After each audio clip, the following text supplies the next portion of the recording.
The most heretical last boss queen will devote herself to the people, as a young blonde girl named Tiara sweetly asks her older sister, the red-haired Pride, if she can enter a bookstore.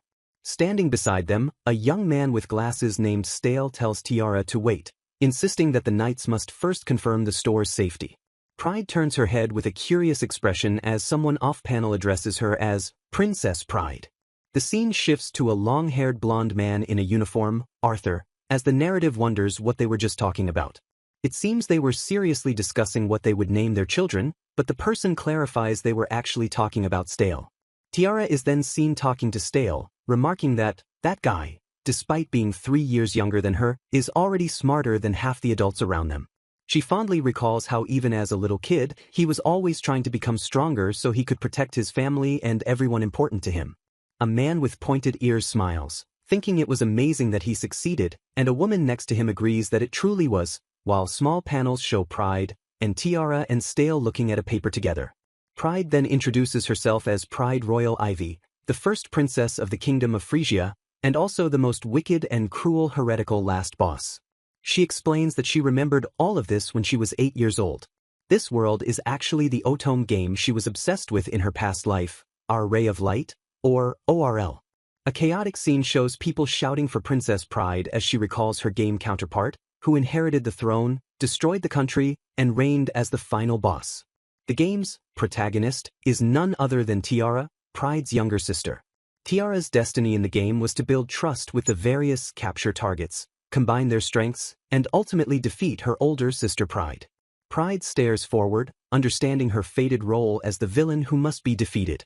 The Kingdom of Frisia is a mysterious land where people are born with special abilities, and only the one with the most valuable power can inherit the throne. Pride herself has the power of precognition. In the original game, she used her position to torment the capture targets and delighted in any tragedies that happened, rather than using her power for good. Looking at the sky, Pride wonders how much she can actually resist the game's set story. A flashback shows her using her precognition, shouting for someone to check the wheels at once. She warns her father not to get into a specific carriage because one of the wheels is broken, leaving the onlookers stunned by her sudden declaration. Pride is filled with resolve, determined that she will not let these tragedies happen. She vows to use all her might to stop them. She recalls meeting Stale Royal Ivy, who was introduced to her as her new adoptive brother and advisor. Stale is one of the game's capture targets, a year younger than her with the power of teleportation. He was a commoner adopted by the royal family solely for his special ability. Pride remembers that in the game, she tricked him into a slavery contract and treated him horribly. But in this new life, she decided she wouldn't hurt him and instead reached out her hand, telling him they were family now and should get along. Pride also remembers meeting her younger sister, Tiara Royal Ivy. Tiara, who inherited her mother's thoughtfulness and her father's kindness, had been kept a secret until she was 6 to protect her frail body from assassins and kidnappers. When Tiara shyly introduced herself, calling Pride Big Sister, Pride was emotionally overwhelmed, thinking her sister was seriously an angel. Pride looks upon her precious family in this life. Her mother the queen, her father the prince consort, Stale, and Tiara. She also treasures her exclusive maids Mari and Lade, the royal guard Jack, the entire Knight's Order, and Arthur, who became her personal imperial knight. She feels that everyone is precious to her and she wants to protect them all. Recently, Prime Minister Gilbert and his wife Marianne had their first child, and they asked Pride and Arthur to be the godparents. Marianne is seen holding her baby, suggesting the name Stella, which Gilbert questions. Pride explains to Arthur that she wanted the baby to grow up to be like Tiara, while Arthur wanted her to be like Stale, so the name Stella combined both of their wishes. Pride then recalls Prime Minister Gilbert's dark past. Using her game memories, she knew he had connections to shady dealings and even overlooked human trafficking, all to gain votes for his national powers registration bill. He was also desperately searching for a cure for his fiancée, Maria, who had collapsed from a mysterious illness. Thanks to Pride's precognition, she knew that Arthur Beresford possessed the power to cure all diseases. With Stale's teleportation power, they were able to reach Arthur and completely cure Maria. Pride notes that Stale still seems to hold a grudge about Gilbert's past actions. A panel shows Gilbert, who has since sworn his loyalty to Pride. He promised her that he would continue to protect the country she loves until his heart stops, swearing this from the bottom of his heart. Pride thinks of this as a promise and wishes for him to live happily with those he loves. Back in the present, Gilbert tells Pride and Stale that Stella is a wonderful name. He says that as parents, it would bring them no greater happiness than if she grows up with Tiara's kindness and Stale's intelligence. Tiara looks surprised while Stale calmly adjusts his glasses. Gilbert also jokingly refers to a junta name she had suggested. Marianne thanks them warmly for the excellent name, as Gilbert holds her and the baby, saying Stella will accept the name gratefully. As they talk, it begins to rain heavily outside the window where Pride, Stale, and Arthur are looking out. Elsewhere, a man is seen being dragged through the mud and pouring rain. He struggles violently, cursing and yelling for his captors to stop. Inside their carriage, Tiara cheerfully remarks that she's glad they could decide on a name. Pride agrees, while Stale observes that it's much later than they expected. As the carriage clatters through the rain, Pride smiles, noting they have no other plans and will be back at the castle soon. Suddenly, the carriage jolts to a stop, and Pride asks what happened. A guard outside reports that a vagrant has collapsed in their path, and they need a moment to decide how to proceed. Another guard is seen trying to pull the collapsed man up, telling him to let go. Pride feels a sudden, overwhelming wave of anger and disgust, wondering what it is. As she hears the word vagrant, she recognizes the fallen man as Val. She has a quick, disturbing vision of a hand grabbing Tiara's arm. In this vision, a fanged Val shouts, "Seef dash," and reaches for a frightened Tiara from a bed. Pride instinctively reacts, thinking a firm command, "Val, this is an order. Let go of that hand."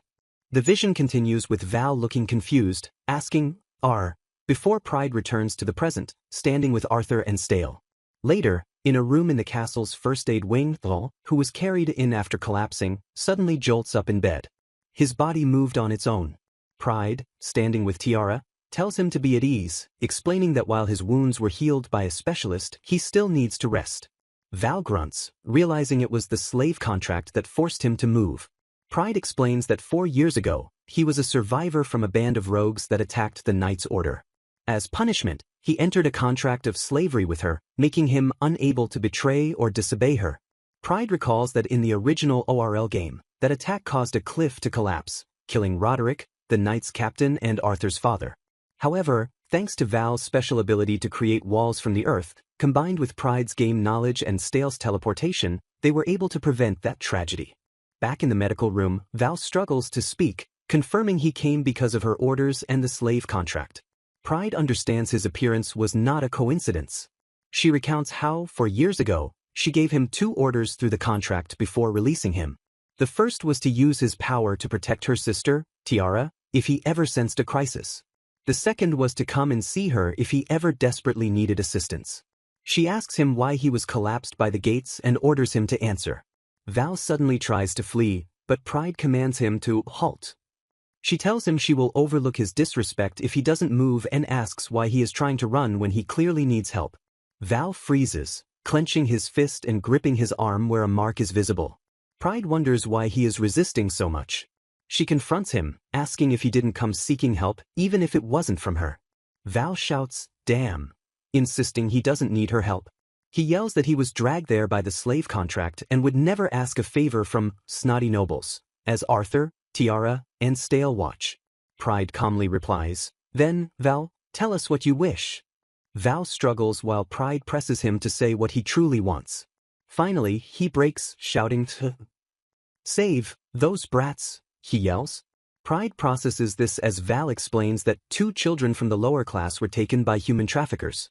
The traffickers offered to trade them for 5 more kids, setting a deadline for dusk after 2 days, an impossible exchange. Val passed out the next day at noon and has no idea how much time has passed since. Pride calculates this, realizing 2 days. Pride deduces that since Val wasn't at the gates that morning, the deadline must be tomorrow.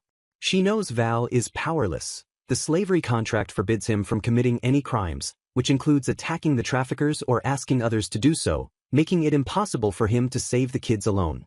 Val sarcastically asks if the generous princess will give him 5 replacement children or just give him permission to kill the traffickers for 1 day. Pride flatly refuses, saying she cannot do that. Instead, she tells Val he will be placed under house arrest for the night, causing Val to react with despair. "What?" Val shouts, demanding to know what her big idea is when the deadline is tomorrow. Pride, observed by Arthur, calmly states that even if she did release him, There would be nothing he could do. Val glares at her, his voice filled with hatred as he asks if this is just another part of his punishment. He screams at her, "Monster!" Pride turns away from him and calls for Stale and Arthur. They both appear and bow, and Stale confirms they are at her command. Pride then turns back to Val and gives him a new order. She tells him he will rest and recover there tonight. She declares that they will be saving the children and they will need his cooperation, ordering him to provide all possible information about the traffickers. With a look of strong determination, Pride states that they will take back her citizens and his cherished friends, as the story is to be continued. Pride experiences a vision where Stale seems to be offering Tiara a weapon, telling her to use it if a certain situation ever arises. In this vision, Pride sees Tiara is deeply distressed, believing there must be another way. Pride internally identifies her sister as the game's protagonist and wonders why she is crying. She soon realizes she is witnessing a vision of the game's final stage, a route where Tiara must make a final stand all by herself to protect the citizens and another person. Pride feels a deep sense of sorrow, apologizing internally for what Tiara has to endure. In the vision, a terrified Tiara is seen sobbing while facing a shadowy, monstrous figure and calling out for Princess Pride. Princess Pride then gasps and wakes up abruptly, her eyes filled with tears. Arthur, looking concerned, is standing beside her, calling her name. Pride apologizes, realizing she must have fallen asleep right in the middle of planning the rescue operation with Arthur, Stale, and Tiara. She touches her cheek, confused, as her throat feels tight and she wonders why she is crying. Stale, standing nearby, observes that even Tiara seems to be upset. Pride looks down to see Tiara crying on her lap, and with tears still on her own face, she gently asks her sister if she is okay. Tiara looks up at Pride, still emotional. Stale then enters the room, expressing surprise as he asks what happened, noticing that both his elder sister and Tiara are crying. Tiara suddenly panics, realizing she was crying on her sister's lap and got her dress wet, but Pride calmly reassures her that it is all right. Tiara mentions that she also feels like she had a bad dream, though she cannot remember what it was about. Prime Minister Gilbert then approaches Pride, apologizing for worrying her and suggesting the sisters have been pushing themselves too hard, adding that most of the rescue planning is already complete. As she recovers, Pride suddenly recalls a detail and asks Gilbert to remind her who exactly provided them with the information. Gilbert smiles slightly while Stale peeks out from behind him.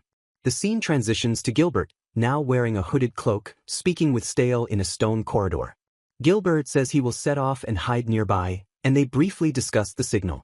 He pauses, mentioning that it feels strange to address Stale, the first prince, in such a familiar way. Stale dismisses his concern, telling him not to worry about trivial matters and noting that Arthur does the same. However, Stale firmly instructs Gilbert not to call for him unless it is a case of extreme necessity. Gilbert smiles, reconfirming that he should call for Stale whenever it is strictly necessary. Stale, looking slightly impatient, simply tells him to hurry up and do what he needs to do. Gilbert then descends a stone stairway alone, noting to himself that it has been a while since he last visited this particular store. As Gilbert enters, a man with a distinctive headband named Vale starts to say they are still preparing, but Gilbert interrupts, greeting him by name. He comments that it has been quite a while and that Vale's face has gotten nicer. Vale responds, mentioning he heard the country had a new prime minister, but he supposes Gilbert is still the Mr. Bigwig running things. While a drink is poured, Gilbert explains that since he's been in charge, many human trafficking organizations have gone out of business, and as a side effect, Vale's establishment has been raking it in. Gilbert smiles, stating that unfortunately for the criminals, this is what his main job demands. Vale immediately becomes defensive, insisting he's just a middleman and isn't involved in the actual buying or selling. Gilbert, his expression growing serious, reminds Vale that the only reason he has been overlooked is to allow him to gather information. Vale clarifies that he vowed not to commit any more crimes and asks if Gilbert is there to buy more information. Gilbert leans forward, stating he would never buy information. Rather, he would be glad to receive it from a good, upstanding citizen. He then softens his tone, telling Vale it's not as if he hates him and that he would, in fact, like to continue their cooperative relationship. Vale sighs in resignation, muttering, "Come on, Mr. Prime Minister," while Gilbert smiles pleasantly. Later, as Gilbert walks with Stale and Tiara, Stale remarks that their criminal contact's face looks like some kind of demon lord. Gilbert, looking flustered, pats his own face, worrying that he might scare his lovely daughter Stella. Tiara reassures him, telling him not to worry because, as he said, their informant is an upstanding citizen. Stale then tells Gilbert to call for him when it's time to see Val, adding that they should return to the palace as it is almost time for dinner. Pride, Arthur, Tiara, and Stale arrive together to see Val. They find him sitting casually on the floor of his room, which he has clearly damaged, with debris scattered around. He greets them with a simple yo, and gestures to the mess, asking if the bleak room doesn't look much better. He justifies his actions by reminding Pride that she herself told him he could do whatever he wanted in there. Pride inwardly regrets her choice of words, thinking that she should have specifically ordered him not to wreck the place. She then drops a basket of food in front of him, commanding him to eat it. She adds a strict warning that she will not tolerate him wasting it or disposing of it. Val, however, defiantly flicks a piece of the food. It shoots past Pride's head and hits the wall behind her with enough force to crack it. As Stale holds Tiara back in shock, thinking he couldn't react in time, Val smirks and licks his fingers. He casually says, "My bad," claiming he thought he saw a bug. Stale steps forward, calling Val a criminal and starting to remind him that both he and Tiara also have the authority to give him commands. Val interrupts him by eating sloppily, taunting Pride by asking if the elegant princess can't stand to see such a sight. He then comments that she has a good arm, but his own great skills are now useless because of the contract. Pride remains unfazed, stating that she knows he is just trying to provoke them and it is no use. She reiterates that in order to save the children, they need him to be fully prepared, so she has no intention of letting him out until tomorrow. Val merely glares, repeating that he already told her he doesn't need any of their help. Tiara then speaks up, gently asking Val if he doesn't feel the need to save those two children. Val quietly admits that he does, but he quickly clarifies that he is saying he doesn't need their help to do it. Tiara, her eyes wide with confusion, asks him if the children are not precious to him. Val reacts angrily, shouting, "Huh?" and insisting that those brats are not precious to him at all. Tiara, still confused, asks why he wishes to save them if he isn't worried. Val shouts back that he isn't worried one bit and tells her not to label it that way. He claims it's simply because he needs them so he can live comfortably.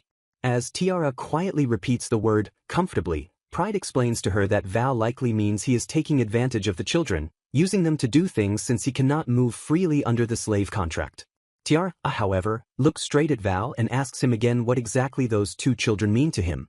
Val, clenching his hand over his chest, bitterly describes them as some brats who annoy me to death. He names them as Sifek and Kemet and angrily exclaims that he has wanted to kill them many times since he first met them. He explains that for the last 4 years, they constantly clung to him, no matter how many times he tried to drive them away. He looks away, disgusted, stating that just remembering it makes him feel sick. He then tells the princess to hurry up and get out of his room, snapping that blessed people should just live quietly in their own blessed world. He glares at Tiara, shouting that spoiled brats like her disgust him, leaving her looking shocked and hurt. Stale then addresses Pride, telling his elder sister that their work there is done and they should head back to rest. Pride, however, instructs Stale and Arthur to take care of Tiara. As she looks back toward Val, who is sitting in the damaged room, she informs them that she will be staying just a little longer. The scene shifts to Pride formally addressing her parents, the queen and prince consort, stating that she understands the situation.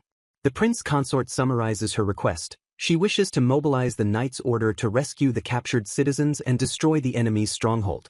Pride adds that according to their information, the enemy's base is likely just outside the country, and they must act before tomorrow, as they will be too late if the traffickers manage to defect to another country. The prince consort acknowledges that this is clearly an urgent matter. The queen then gives her decision, stating that if Gilbert is the one who made the plan, she has faith there will be no issues. She formally permits the operation and orders that units be formed immediately from those available for dispatch. Her official command is to first rescue the citizens and then to eliminate the culprits by destroying the responsible organization. Meanwhile, back in her room, Tiara voices her concern for her big sister, wondering if she is all right. Stale, who is with her alongside Arthur, reassures her that her elder sister will be fine. He points out that the criminal Val cannot do anything to her because of the slavery contract. Arthur agrees, adding that Princess Pride is strong, and that even if something were to happen he and Stale are right there, so she has no reason to worry. Stale then asks Tiara why she seems so concerned about Val. Tiara clasps her hands, admitting she is not sure why, but just seeing Val makes her chest hurt. She explains that ever since he spoke, she felt that he truly needed her big sister's help, regardless of the words he was saying. As Stale listens, he reflects that Tiara has always been sensitive to the true nature of people, and if she feels so strongly about this, then maybe there really is more to Val.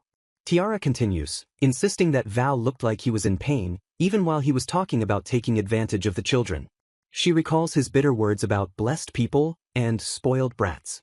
She felt they should at least hear him out, but she was unable to do anything. Tears begin to fall as she laments that she isn't reliable like her big sister, and that just waiting is all she can do. She remembers this was true during the ambush on the Knight's Order and during Prime Minister Gilbert's past situation as well. Crying, Tiara admits how frustrating it is, because she wants to protect her big sister too, but she feels she can barely do something as simple as snuggling with her. She doesn't want to have regrets about being unable to do anything, especially as she feels the time she has left with everyone is running out. As she cries, Stale gently holds her hand and tells her that she is already supporting her elder sister. He explains that himself, Arthur, and Pride are always thinking of her. Arthur then steps forward with a kind smile, telling her it's okay. He confirms that all of them are constantly thinking about how to protect both her and Princess Pride. Arthur continues, adding that it is not just them, and that this time, they will have other people they can trust fighting alongside them, as images of several knights are shown. Tara, her resolve strengthened, says, yes. She then makes a heartfelt request, asking them to please protect her big sister, and also to save Val. The scene dramatically shifts to the ruined stronghold of the human traffickers. A large, masked man notes that their visitors have arrived. He points out that he was clear about trading for 5 people, but he only sees 4 children. Just then, the ground begins to rumble, and Val emerges, stating, "The 5th one is me." He calmly identifies himself as a specialist. The trafficker, undeterred, simply orders his men to hurry up and bring the 2 children, Sifek and Kemet, as the plan officially begins. A view of a large, rattling sack, while in the background, a group of captured people, mostly children, are huddled together. Inside the sacks, a bound Arthur shuffles and nervously asks if Pri is okay. Pride, also tied up inside a bag, confirms that she is fine. Nearby, Stale, who is also disguised in a younger form, whispers intently to Arthur, ordering him not to let anyone lay a finger on his elder sister.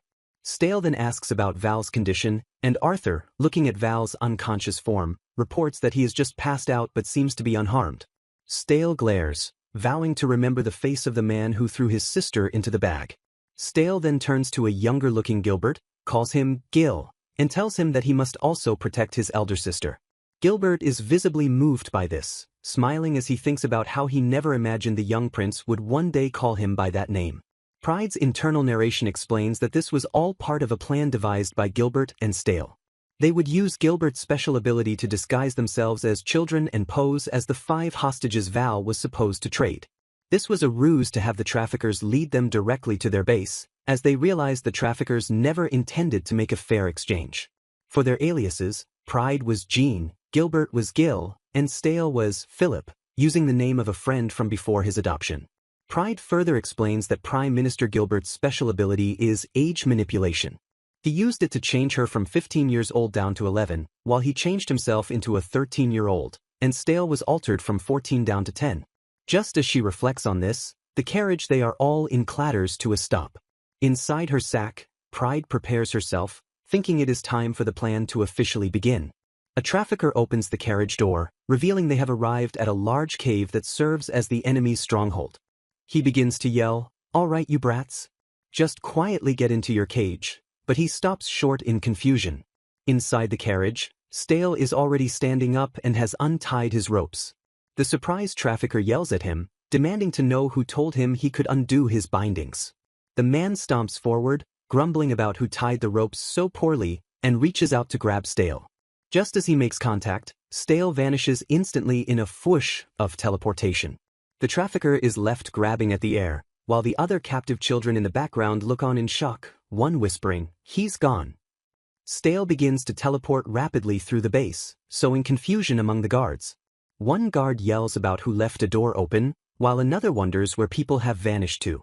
Stale, having reverted to his proper age, suddenly appears in a room with several traffickers. He calmly greets the fools, and informs them that they will now be telling him the whole truth. Elsewhere, Two knights, one named Alan, are walking through a stone corridor. Alan's companion mentions that Prime Minister Gilbert told them some important witnesses would be arriving. At that exact moment, a trafficker suddenly materializes and drops hard into a nearby jail cell, groaning in pain and confusion. One by one, more traffickers are teleported into the cell, landing in a pained heap. Stale, having disguised himself as Philip again, appears and calmly remarks that he supposes these men will be the ones to tell them the location of the base. The captured men are in a panic, grabbing the bars and shouting in confusion. This leads Alan's companion to dryly comment that of course there are iron bars in a jail cell. Stale continues his work, teleporting in the remaining traffickers, as the knight remarks that Gilbert did warn them there would be many. Stale also teleports the other captured children to safety, who look around, chattering in confusion about where they are. Back in the carriage, Pride is finally let out of her sack, gasping for air. She thanks Philip for freeing her. Gilbert, also free, comments that the plan appears to be proceeding smoothly, and Pride agrees. Stale, having just woken up a groggy Val, tells his sister that he is leaving now and makes her promise to stay by Arthur's side. Pride nods, telling Stale to be careful. Stale reminds her to use the signal if anything goes wrong. Pride explains that the plan now requires them to split up. She, Arthur, and Gilbert will proceed as a group of 3, while Stale and Val go off on their own. Their primary goal is to find and free Kemet and Sifek from their high-grade cell. Val had previously explained the trafficker system. Captives are ranked, with those possessing special abilities labeled high-grade. The most powerful are deemed special grade and isolated in cages. As Gilbert and Pride walk into the cave, Pride silently prays for their safety. She reflects on a fortunate miscalculation by their enemies. While Gilbert's power can change a person's physical age, it does not diminish the power level of their special abilities. Their thoughts are interrupted as a trafficker shoves all 3 of them into a cell. One of the traffickers complains loudly that the day has been terrible, as almost all the captives escaped because someone left a door open. He also grumbles that the few remaining brats have no special abilities. Inside the cell, Arthur, who is also disguised, asks Jean if she is injured. Pride replies that she is fine and observes the other captives, noting how thin they all are. She deduces they are considered lower class and aren't being fed properly, realizing they must now wait for an opportunity. Pride approaches one of the terrified children, who flinches away. Pride smiles kindly, apologizing for scaring them, and gently asks how long they have been in the cell. The child, starting to cry, can only answer, "I don't know." Always. Pride pulls the child into a reassuring hug, telling them it will be okay. She internally notes that in a dark place with no outside light, it must be impossible to keep track of time. She then hears another child crying for their mother. This reminds her of Arthur, and she recalls that he possesses a special ability to heal the sick. As she thinks this, Arthur is already moving through the cell to help the child, while Gilbert discreetly gathers information from the other adult captives. The small child starts to cry, calling for their mom and dad, and the crying spreads. Pride worries that her comforting hug only reminded them of their fear and unease. The noise attracts a guard, who rattles the bars and screams at the brats to shut up, threatening to dispose of them before they can even be sold. The guard then points directly at Pride, the red-haired brat, threatening to shut her mouth himself and warning her to be quiet if she doesn't want to become damaged goods. Another guard laughs, wondering if they can even sell a brat with no charm. Pride notes the insult, but she isn't frightened by the guards. Instead, she thinks that the 2 people standing directly behind her are far more terrifying. In the background, both Arthur and Gilbert are cracking their knuckles, their anger clear. As the children continue to sniffle, Pride gently comforts the one she is holding, telling them it is okay and they should stay quiet. As she does, she looks up and is shocked to see Val sitting across from her in the very same cell. Pride looks at Val, completely confused. Her eyes then fall on the 2 children sitting quietly next to him. She recognizes them as Kemet and Sifek and is shocked, wondering why the 2 high-grade children they were searching for are in this cell with the others. Pride is in a state of confusion, as she now sees Kemet and Sifek in the very same cell as her. This discovery completely upends their strategy, as Val had explicitly told them that both of the children were specialists. The original plan was for Stale and Val to infiltrate the base and rescue the captives from the high-grade and special-grade cells, while Pride's group would be on standby in one of the intermediate-grade cells. Their unexpected encounter leaves Pride wondering why the children are in this low-security area. Meanwhile, in another part of the stronghold, Stale and Val have reached the high-grade cell area, only to find it empty. Val, enraged, slams his fist against the bars, shouting that their targets are not there. Stale, still maintaining his child disguise as Philip, calmly tells Val not to hit things and alert the guards. As he speaks, Stale opens another cell door, kindly offering his hand to a different captive child and reassuring them with a smile that it is now safe to go back to their country. Val, still frustrated, theorizes that perhaps Kemet and Sifek were moved to the special grade cells and asks Stale where that location might be. Val then curses, having a sudden realization. He figures out that Kemet must have deliberately hidden the fact that Sifek possessed a special ability. Val knew that Sifek had the power to create water, and he reasons that if Kemet was classified as intermediate grade or lower, Sifek would have undoubtedly chosen to stay with him. Stale quickly deduces that this means the two children are most likely in the same location as Pride and Arthur. He decides that for now, they should stick to the plan, as they can simply teleport back to his elder sister at the right time. Val then points Stale toward the cage at the very back of the area, explaining that there is a hidden hole next to it where the traffickers would keep any truly rare specialists. Stale instructs Val to stay behind and create a loud commotion to draw the guards' attention, even giving him permission for a bit of vandalism. To aid in this, Stale tosses Val two round, apple-like objects, which he explains he borrowed from the knight's armory. Val catches them with a wicked grin, fully intending to cause chaos. As Stale teleports away, Val quietly says, "By your will, Prince." Back in the intermediate cell, Kemet and Sifek are staring at the new arrivals. Kemet asks who they are, and as Pride, disguised as Jean, begins to reassure them, Sifek suddenly gasps, looking at them with suspicion and asking if Val sent them. Pride, trying to be friendly, explains that they are Val's friends and that he had told them all about the two of them. Sifek's expression immediately hardens, and she bluntly states that there is no way Val has any friends. She then confronts the disguised Arthur, grabbing the front of his shirt and accusing them of lying, insisting that Val must have been caught. She calls Val a moron for ever believing the traffickers would actually release them. Arthur, remaining calm, gently apologizes and tells her that this situation is not her fault. Sifek, holding her brother Kemet close, continues to press, demanding to know where Val is. Gilbert, disguised as Gil, apologizes for Sifek's bluntness, quietly remarking that she is a good kid. Pride, as Jean, reassures Sifek that Val is fine and then asks if Sifek would be willing to answer their questions. She explains that Val told them she has a special ability, so she is wondering why Sifek is in this particular cell. Sifek glares, angrily muttering that Val is a blabbermouth. She then explains that she is here simply because Kemet wouldn't want to be alone, and as his older sister, she refuses to leave him. Pride immediately understands that Sifek must have hidden her own ability just to stay with her brother. Sifek, however, misinterprets the situation and, now fully believing Val was captured, stands up defiantly, declaring that they must go and rescue him. Pride quickly tries to correct her, explaining that Val is actually fine and is most likely in the high-grade cell area right now, searching for them. Their conversation is cut short as a guard angrily rattles the cell door, shouting at the newbies to follow the rules. As the guard is yelling, a loud boom suddenly echoes from deep within the cave. The entire cavern begins to rumble violently, and pieces of the ceiling start to crumble and fall. Arthur and Pride look up in alarm, while Kemet and Sifek hold onto each other, wondering what is happening. Pride, Arthur, and Gilbert share a look, and Pride inwardly identifies the commotion as the signal from Stale and Val. Outside the cell, the traffickers are thrown into a complete panic. One guard runs by, shouting that the high-grade cell has been raided. Another guard is seen trying to push against a newly formed rock wall, yelling that someone, they don't know who, has blocked the main entrance and is holding their product hostage. The guards are frantic, screaming about how hard those specialists were to get and how much money they will lose if even one of them dies. Kemet, hearing that the high-grade cell is in danger, misunderstands and still believes Val was captured and placed there. He cries out in terror, "Val is..."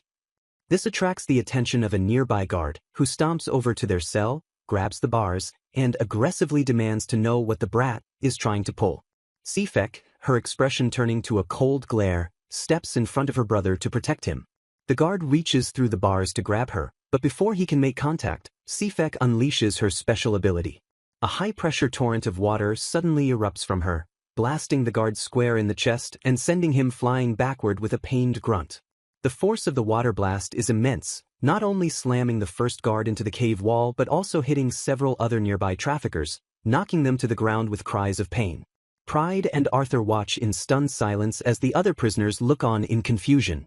Pride reflects that while Val had mentioned ISEKAI's ability was related to water, she never imagined it would be this powerful. In the chaos, the cell door has creaked open, and ISEKAI and Kemet stand calmly in the opening. ISEKAI, her face set with cold determination, glares at Pride and the others. She vows to give Val back to them. She then takes Kemet's hand and begins to walk out of the open cell, declaring that she will live with Kemet and with Val, the three of them. As water drips from her, ISEKAI turns back one last time, her eyes burning with protective rage. She tells Pride's group to leave this to her and issues a chilling warning. She will not forgive them if they hurt Val. Arthur enters a hidden tunnel while holding a smoking torch to light the way, and he realizes the drop wasn't as deep as he thought. He takes a step forward into the rocky passage and suddenly his ear twitches as he hears the faint sound of someone sobbing in the darkness ahead. He cautiously peeks around a dark corner and wonders aloud if someone is there. He discovers someone lying face down on the cavern floor, tightly bound in cloth, and the person weakly asks who it is. The rescuer sees it's a young boy and guesses from his face that he must be around 14 years old, the same age as himself. He then runs toward the boy with his torch, shouting that he has come to save him and will get him out of there right now. Philip crouches to help the boy, but a bright light suddenly whooshes from the boy's body, causing Philip to ask what it is. The blindfolded boy sits up, looking confused, and explains that the light is his special ability. Philip introduces himself as Philip and inwardly observes that the boy's special ability is light.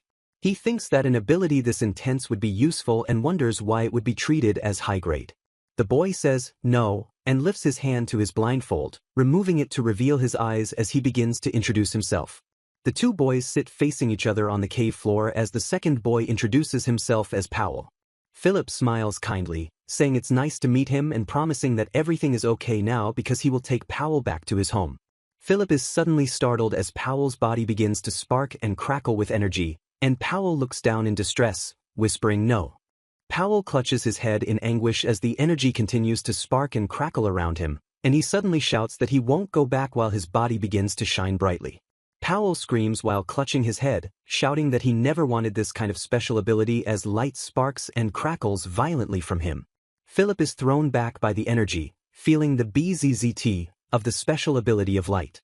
Philip looks on, his face now marked by the energy, and thinks that it's hot and that Powell looks like he's about to burst into flames. He calls out to Powell, asking if he is a specialist and a citizen of Phrygia. Powell continues to scream amidst the crackling energy and Philip runs towards him again, asking where he doesn't want to return to and insisting he can just run away somewhere else.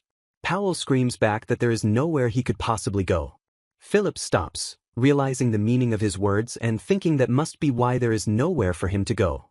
The narration explains that specialists are unique to Phrygia and are not understood by other nations, so they are not allowed to leave the country without royal permission. Powell collapses to his knees, crying that he brings misery to everyone and was cut off from everything as a result. Philip understands that if Powell lost his place in their country, there would truly be nowhere else for him to go. Powell looks up with tears streaming down his face, asking what he did wrong. Philip watches, his own face singed by the bzzzt of the energy. Powell then screams out in anguish, asking what was so wrong with just wanting to live as his power shines and flares violently. Sometime later, Philip is outside the cave entrance where a man with spiky dark hair looks up at him, smiling. This man comments that Your Highness is late and asks if the guy in there got angry. He then adds that from the looks of it, something really crazy must have been thrown in. Philip glares down at him and asks if the man knew who was down there this whole time. The man, Val, just asks, what? And then wonders what happened, mentioning that some guys on the other side started making a lot of noise. Philip's mind flashes back 4 years and he asks Val why he wished for a contract of slavery. Val just clicks his tongue, but Philip, whose face is still marked, insists there's no time and demands a short answer. Val replies that he did it because everything is over once you're dead. This answer strikes Philip, reminding him of Powell's desperate cry about just